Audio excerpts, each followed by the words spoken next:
موج مستر پانی کے بستر پہ تھی اب محو خواب، تیرگی ہر سمت پھیلی چھپ گیا جب آفتاب، ہاں مگر اس خزینے سے چرا کر لائی شام ایک ستارہ جسے شاہد ہو کوئی بلائے بام۔ روح رومی نے اچانک چاک پردوں کو کیا، ایک پہاڑی کے افق سے ہو گئی وہ رونما، چہرہ اس کا تھا درخشندہ مثل آفتاب، اس کی پیری میں جوانی کی طرح تھی آب و تاب، جگمگاتا اس کے پیکر کو تھا نور سرمدی، در حقیقت تھا شروع راز کا سرور سرمدی، اس کے لب پر سر پنہاں وجود آ ہی گیا، حرف اور آواز کا جب آپ ہی بندن کھلا، حرف تھے یا سامنے آئینہ و یختہ، علم اور سوز دروں دونوں بے ہم آمیختہ، میں نے پوچھا کیا ہے موجود اور ناموجود کیا، معنی محمود کیا مفہوم نامحمود کیا، یوں کہا موجود وہ ہے چاہتا ہے جو نمود، آشکارا خود کو کرنا ہے تقاضائے وجود۔ یہ جاوید نامہ کے اشعار شروع ہو رہے ہیں، یہ مولانا روم کی جو غزل تھی اس کے جواب میں۔ بے قرار موج پانی کے بستر پر سو گئی اور سورج کے غروب ہونے پر افق تاریک ہو گیا، ہر طرف تاریکی چھا گئی۔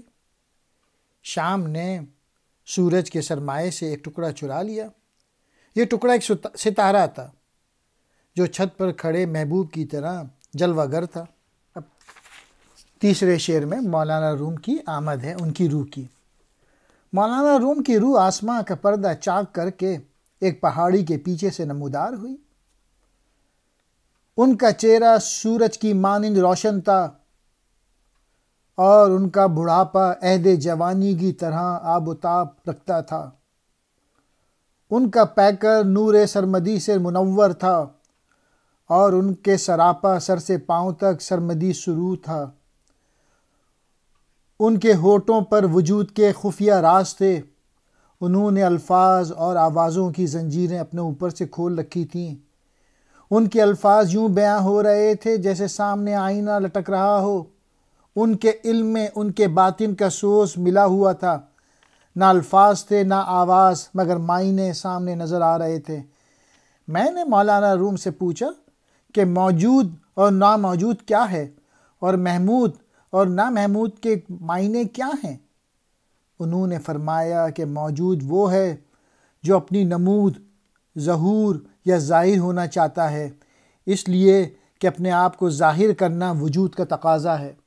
موج مستر بے چین بے قرار لہر، تیرگی کہتے ہیں تاریک کو، اندھیرے کو، زیاں کہتے ہیں نقصان کو، بلائے بام چھت کے اوپر کو کہتے ہیں پہاڑ کو،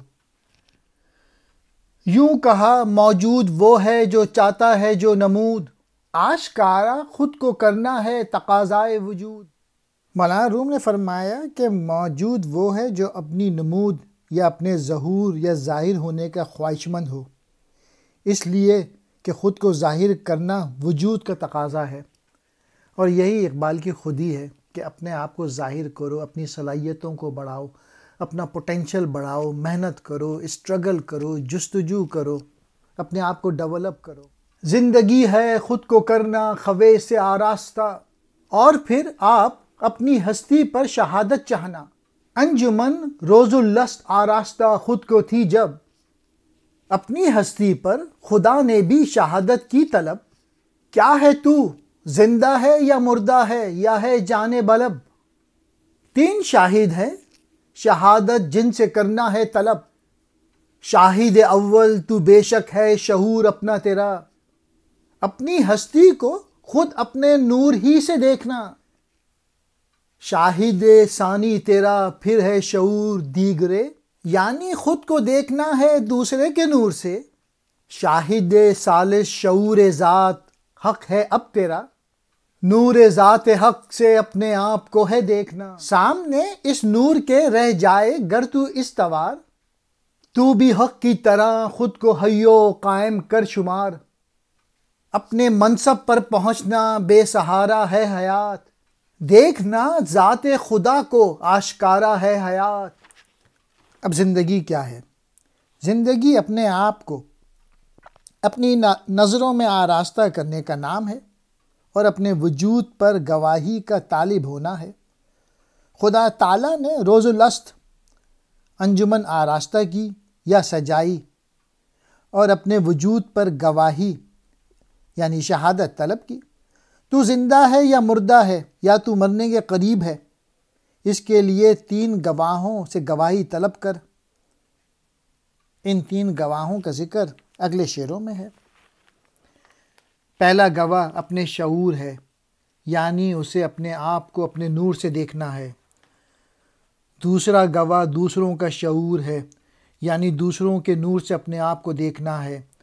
اور تیسرا گواہ حق تعالیٰ کا شعور ہے، یعنی نور حق سے اپنے آپ کو دیکھنا ہے۔ اگر تو اللہ کے نور کے سامنے قائم و برقرار رہ جائے تو اس صورت میں تو خود کو خدا کی طرح حی و قیوم سمجھ۔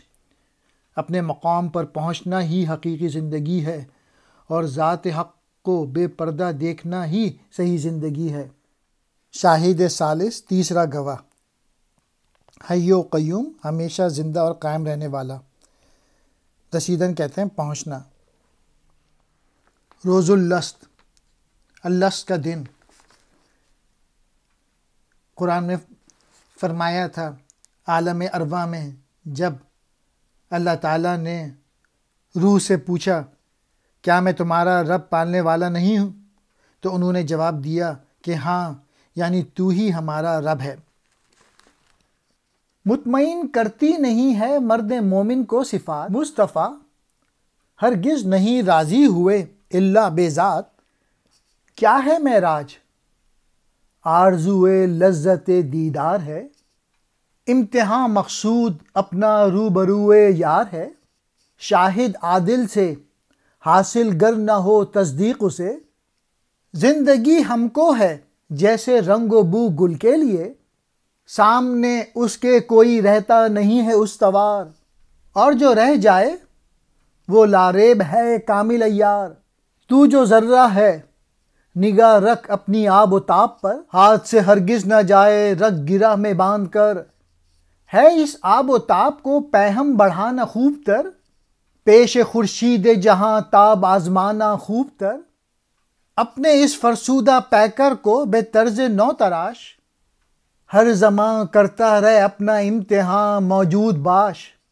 اس طرح موجود جو ہے بس وہی محمود ہے، ورنہ نار زندگی کیا ہے یکسر دود ہے۔ مرد مومن صفات یعنی صفات الہی سے موافقت نہیں کرتا، ان پر قناعت نہیں کرتا۔ چنانچہ حضور اکرم صلی اللہ علیہ وآلہ وسلم ذات کے سوا صفات پر راضی نہ ہوئے، یعنی حضور صلی اللہ علیہ وسلم دیدار خداوندی کے بغیر راضی نہ ہوئے۔ واقعہ معراج کے حوالے سے بات کی ہے۔ معراج کیا ہے؟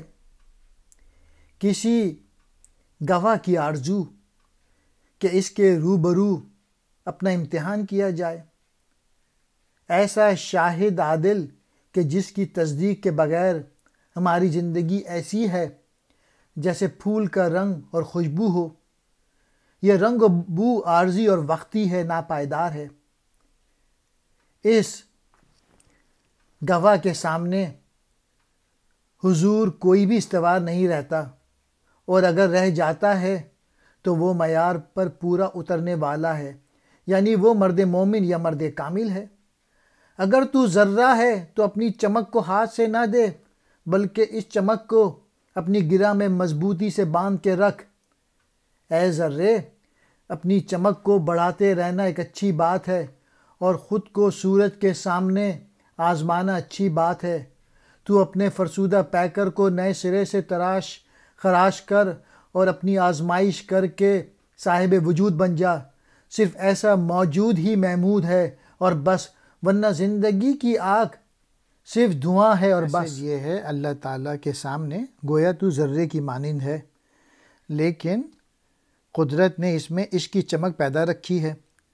اگر وہ اس عشق کو کام میں لاتا ہے تو پھر وہ اللہ کے سامنے ٹھہر سکتا ہے، اور یوں وہ مرد کامل بن سکتا ہے۔ اور جتنا تم میں اللہ تعالیٰ سے عشق بڑھے گا اتنا ہی تم اس حق تعالیٰ کے سامنے پختگی کی آزمائش میں کامیاب ہو کے مرد کامل بن جاؤ گے۔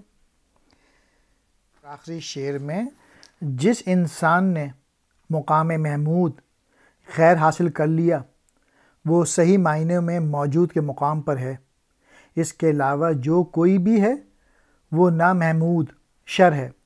دوسرے لفظوں میں اس مرد محمود سے فیضیاب ہونے والی ہر شے بھی خیر ہوگی، اور وہ مرد اپنے باطن میں جتنا موجود ہونے کا رنگ پیدا کرے گا اتنا ہی وہ محمود ٹھہرے گا۔